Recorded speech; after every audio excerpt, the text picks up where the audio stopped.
Welcome to the Mike Morris Hour, and to this new series, Episode 1 of Aren't We Alone? The Extraterrestrial Question. Please follow and share my Facebook page and or subscribe to my YouTube channel to be notified of new episodes of this series and others. Like my other series, we will approach this topic differently than other providers. Rather than beginning on taking the position of a believer, we will begin to approach this as a skeptic, which seems to be the most popular position of most scientists, which is why I entitled this series, Aren't We Alone? Both the scientific and common belief at this time is that intelligent life exists somewhere outside this planet, while only 1 in 5 believe that life has visited Earth. Our planet is exploding with life every day. We have over 8.7 million different species, with millions more that have come and gone over our Earth's 4.5 billion year history. New telescopes like Hubble's Deep Field Telescope has the ability to see 15 billion light years away from Earth and has so far revealed so many galaxies that statistically the possibility exists that there may not only be planets with intelligent life just like ours, but the numbers are so high that all of us here on Earth may have infinite doubles. And I don't mean Earth duplicates. I also mean duplicates of you and me. Deja vu to you. To date, even with using the most powerful telescopes and open-minded scientific minds, including like Arthur C. Clarke, Carl Sagan, Stephen Hawking, and most of the recent Elon Musk, have all stated that there is no proof of life in space, or that Earth has never been visited by aliens. But many will still argue that visitation question by referring to historical events and experiences of others as evidence that we are and have been visited by extraterrestrials. So even though many scientific minds do not believe that alien life has visited Earth, there is still a serious history of unexplainable events that justify the possibility of extraterrestrial visitation. It is on this premise on how we will go forward. We will explore and try to explain many events, some not widely publicized, from personal encounters to public experiences, from private contractors to military special projects. Just a reminder, I do not believe in wasting my viewers' time on anything that could be clearly labeled as supernatural or paranormal. There are other mediums for that. I prefer to deal with only what is considered to be a natural phenomenon, meaning those things are believed to be natural, but as of yet are not scientifically explained. And that is, of course, how I approach all my series here at the Mike Morris Hour. Before we go on a serious encounters, I need to get it out of the way of what I personally, having lived in Chicago area most of my life, have had very little experience with any extraterrestrial visitation. But I will tell you of the one I thought I had years ago, and the other that hundreds of people in the Chicago area experienced just a few miles from my home. One night, after turning the lights out before going to bed, I went to close the window blinds from our living room windows. In our 6th-floor condo that faced the shore of Lake Michigan on the northeast side of Chicago, near Loyola University. It was a rare pitch-dark night, and little to no moonlight at all. And almost directly out of my window, I saw that what looked like a saucer-shaped craft floating about the same height as our 6th-floor condo. And it had lights all around it. It just seemed to be hovering, maintaining the same position. After watching it for what seemed like 30 minutes, I soon called the Coast Guard to see if others had been calling in the sighting. The Coast Guard said they received many calls regarding the sighting, but weren't sure what it was. So I continued to watch it for about an hour until I fell asleep. When I awoke several hours later, it was gone. So I called the Coast Guard again, and they said they had sent out some boats, and they had confirmed it was a smelt fishing vessel. I was relieved and satisfied and thought that made sense to me, due that it was smelt fishing season. I know that story's pretty lame, but it's an example of how easy we can be tricked into thinking we've seen one thing when in fact we've seen something very normal. Now, the other incident is a documented incident experienced locally in Chicago area by hundreds of people, and a few of those I knew personally. It's been known as the Chicago O'Hare UFO sighting. It occurred on November 7th, 2006, about 4:15 p.m. in the afternoon. The report later documented only 12 United Airlines employees witnessed it, but it actually was spotted by many more people. But their reports were not reported due to avoid repetitive information, and many more didn't come forward for the fear of losing their jobs or being ridiculed. The Federal Aviation Administration declined to investigate the incident because the UFO was not seen on radar, and so they just called it a weather phenomenon. I found, as do many with related circumstances, that these types of incidents are very traumatizing for some people, especially when they feel pressured to keep quiet and are afraid of losing their jobs. In short, the people were a mixture of pilots, baggage handlers, flight attendants, and passengers both on the commercial planes and in the terminal.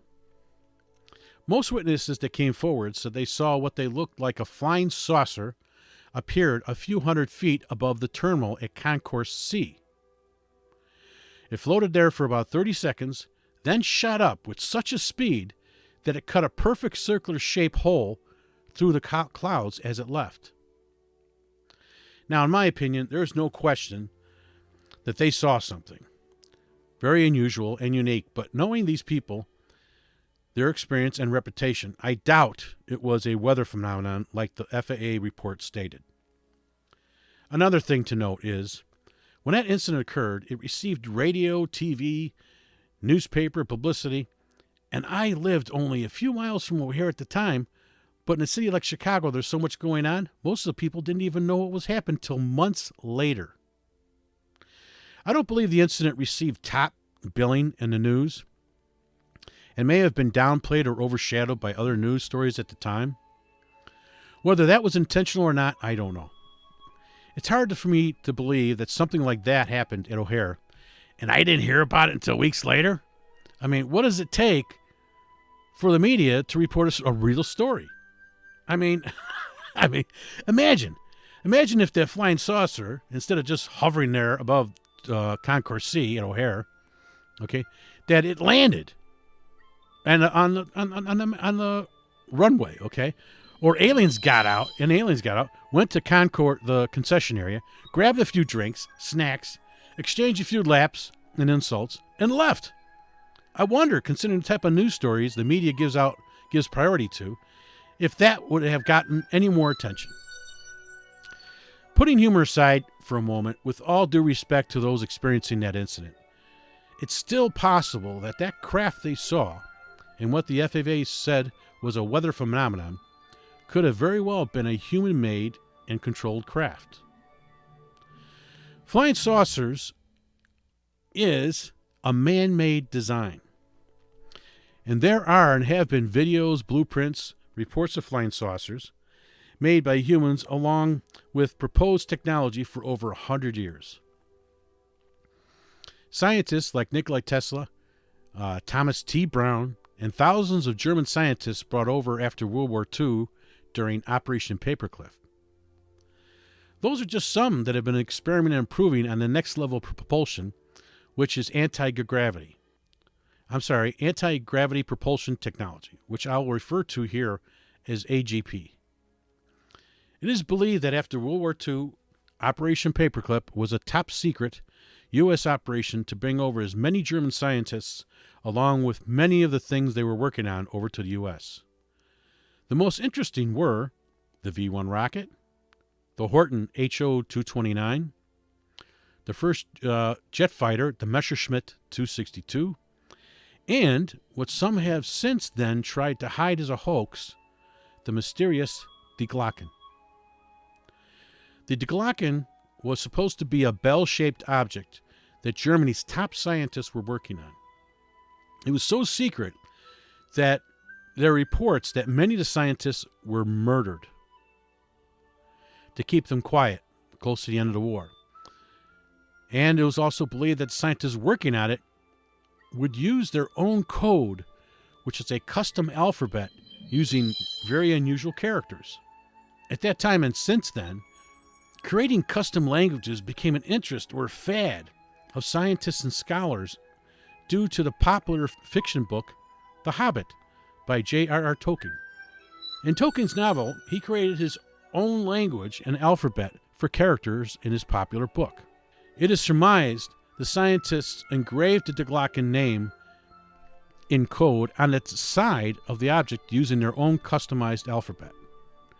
It is believed by many that that same top-secret German Deglacan bell, with those characters engraved on the top side, was the identical craft that crashed 20 years later in Pennsylvania during field testing, referred to as the Kecksburg UFO retrieval incident. Many, including myself, believe that the object eyewitnesses said was a 8-foot-tall acorn-shaped object with unusual writing around the top they thought was alien or Russian at the time, was in fact the same exact Deglacan bell the Germans were working on 20 years earlier. And the reason it was so many years later was around it before that time we had a lot of rush to be the first to go to the moon. A lot of the scientists working on it, and from the Vion rocket is a lot of technology we used in the Apollo missions. And all the diversity diverted everyone's attention on that, and they couldn't get to a lot of that technology for many years later.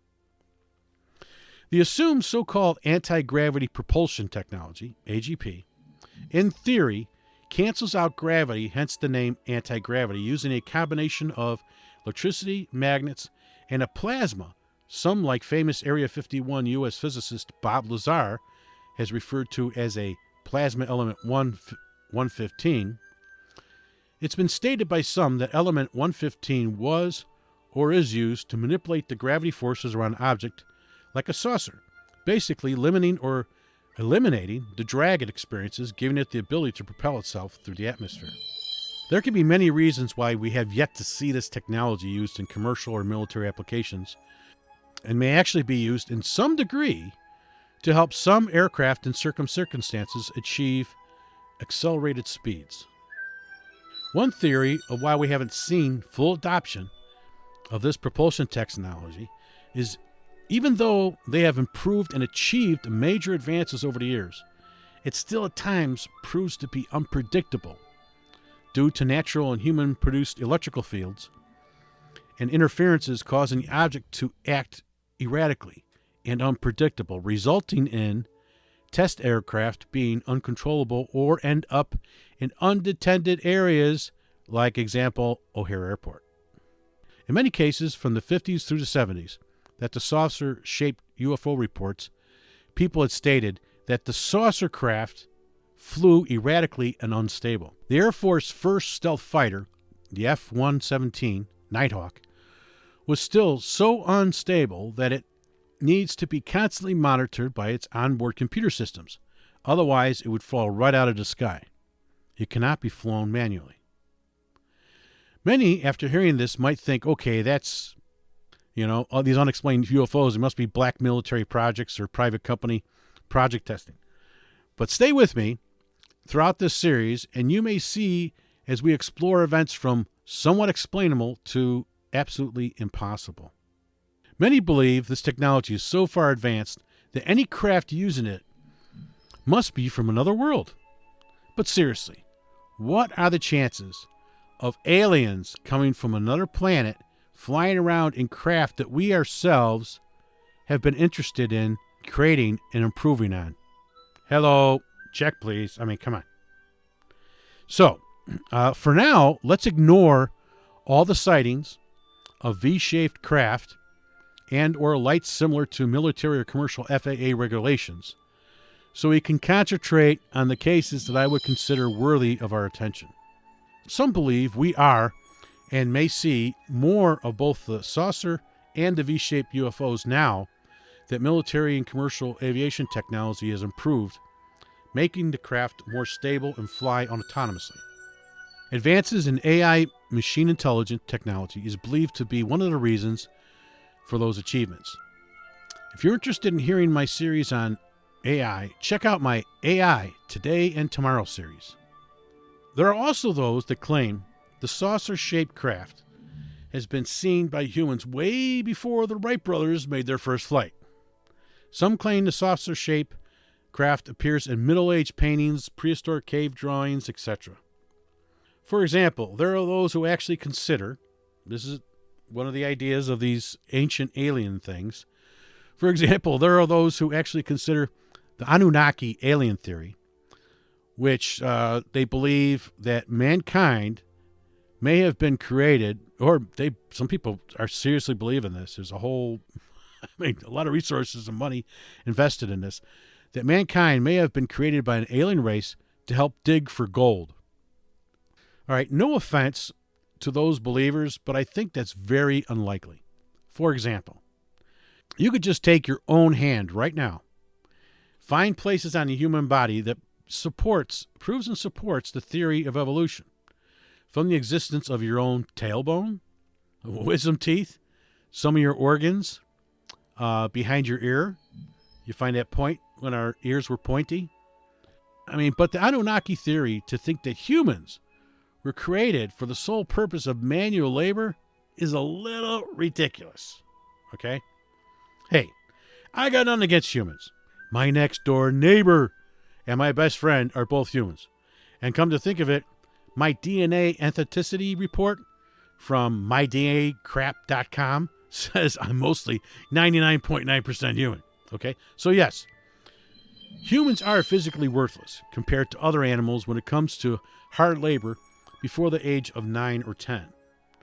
They also want too many fringe benefits. And the first word out of their mouths would be union. Okay? Also, don't you think that if an alien race had the level of intellect or the level of technology to travel to other planets in space, that they'd figure out a more efficient way to dig for gold than to create a race like human species to produce that takes 9 months in the womb and another 9 months until it can start digging? I just don't think so. Okay? So much for Anunnaki alien theory. Let's continue with a more logical approach. As I mentioned, we will not waste time here with many considered unmerited ideologies. As I mentioned earlier, there are many unusual, unexplainable UFO-related events throughout modern history that need to be examined, but one of the events that keeps me from becoming a non-believer in extraterrestrial visitation is a documented history of events of UFOs on U.S. and other countries' nuclear missile silos. Think about it. Why would any country run the risk of causing unpredictable, catastrophic results to the world and testing its potential enemy or even its own systems? It's something I don't think anyone would even consider. Okay, the chances of unpredictable results are just too much. After I reviewed and studied a list of documented events of UFOs taking control and manipulating military nuclear silos, I was somewhat convinced that there's more to this than just an interesting story. Let's just assume all or even one of those occurrences were perpetrated or initiated by an alien entity. The next question would be, why? Why would an alien entity be playing with those systems, turning them on and off, and or destroying the electronic system? Why would an extraterrestrial intelligence care or even be interested in what we do to ourselves and our world? There are larger than nuclear type explosions in space all the time. So why would something like that have any interest to them? Unless they were more concerned of how a nuclear exchange would have on this planet, because this is their planet. This is part of their dwelling in some way. Could this planet, be theirs as well? So if one accepts this theory that they live here or need to come here to exist, where are they? Where do they reside? If they exist, are they bidimensional beings or entities that live deep in the oceans or in Antarctica? Or are we in a cage, or are we in a cage living in a fishbowl and with them as our gatekeepers? Who knows? Recent UFO reports made public by the U.S. Navy, referred to as the Tic Tac UFO, had written reports by the U.S. Navy pilots of the coast off of California as far back as 2004. Those incidents show one of many objects shaped like a Tic Tac, or a Tic Tac candy mint, hovering over or entering the water and flying information at times, looking as though they changed shape. They appeared both on and off the pilot's radar, even when they were visually spotted by the pilots. As advanced as the Tic Tac's craft sound in this story, there are reports, from engineers and related U.S. Navy filed patents, and also claims by debunkers like Mick West, that the U.S. and other nations have been working on projects for many years that can make it look as though an object appears, disappears, reappears, both visually on radar, that can also change shape into almost any shape by using lasers and other forms of light that can make it look as though it's traveling at shocking speeds. Some say it's a combination of mirrors, compressed gases, and light, etc. For example, let's say you have a reflection. You're using a mirror in the walls of your bedroom or something, and you shine a light on it, and you quickly move that light. Doesn't it seem like those objects are moving like that fast? Most of Antarctica is over 5 million square miles. That is mostly covered by 2 to 3 miles thick of solid ice. Could it be that in the line of all these other cave dwellers and prehistoric record of mankind, that we humans are not the superior species? Maybe we're not the superior species we think we are, and that maybe there is a missing link or related species, or possibly not human at all, that exists among us, and occasionally, for whatever reason, flies their craft slow enough at times to remind us of their existence, or when we directly interfere with their habitat or interests. If one takes into consideration the so-called popular alien figure that many claim to have seen, those little 3 foot to 4 foot tall humanoid figurines with 2 eyes, 2 hands, 2 arms, etc., 2 legs, with 2 big eyes like an animal, they look more like something that would come from our planet, or from our planet in the future, rather than something light years away in space. Look at the abundance of different types of life forms we have on this planet. Insects and fish and all the crazy looking things. And something that's going to come here, the only aliens going to come here are going to be these little guys, with a head, 2 arms, 2 legs. All right, and 2 eyes. Come on. So I wouldn't be too surprised that within the next 50 years, with the help of advances in AI and quantum computing, that we will find both evidence of the missing link to humans here on Earth and extraterrestrial life at one stage or another existing in the cosmos, whether reachable or not.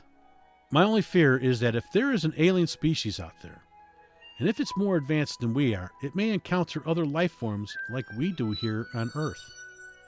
Every life form here on Earth consumes other life forms, in one way or another, for its own survival. We humans do as well, whether it's, for example, a homeowner digging up the garden, an oil company drilling at sea, lumberjacks or Amazon workers extracting trees. We don't stop and try to communicate or check in with life forms before we do these things. That those life forms that need those resources to survive, we just take it. Why do we think of an advanced alien civilization would treat us any differently? Think about it. If they wanted to land here somewhere, they'd just come and go and wouldn't care who saw them, right? Just like we go empty out the garbage, we gather garbage, we walk out, we empty the garbage, we come back. In that process, we may have stepped on ants, all kinds of insects, the creatures out there, and whatnot. And we didn't care less. We just went and we just emptied our garbage and came back. We didn't say, ooh, I better be careful. I don't want the ants to see me. So why would they care if they're so highly advanced? I mean, it's not like we're going to chase them out in space, right? So they can care less. I must admit, though, we live in very exciting times with companies like SpaceX, NASA, Amazon Blue Origin, and many other companies with new space programs. These are definitely unprecedented times. And if you consider that along with the upcoming advances in AI and quantum computing, we have much to be excited about and to look forward to. So please check out my next new series, The Case for Space. In future episodes, we will explore this topic in more detail. If you or someone you know has a serious story, pic, vid, or experience, and would like to share it with my viewers related to this topic or others, please notify or send it to me via my web form on my website at www.themikemorrishour.com. Before you leave, subscribe to my channel now so I can inform you of new episodes of this series and others at themikemorrishour.com. So, until next time, goodbye and God bless.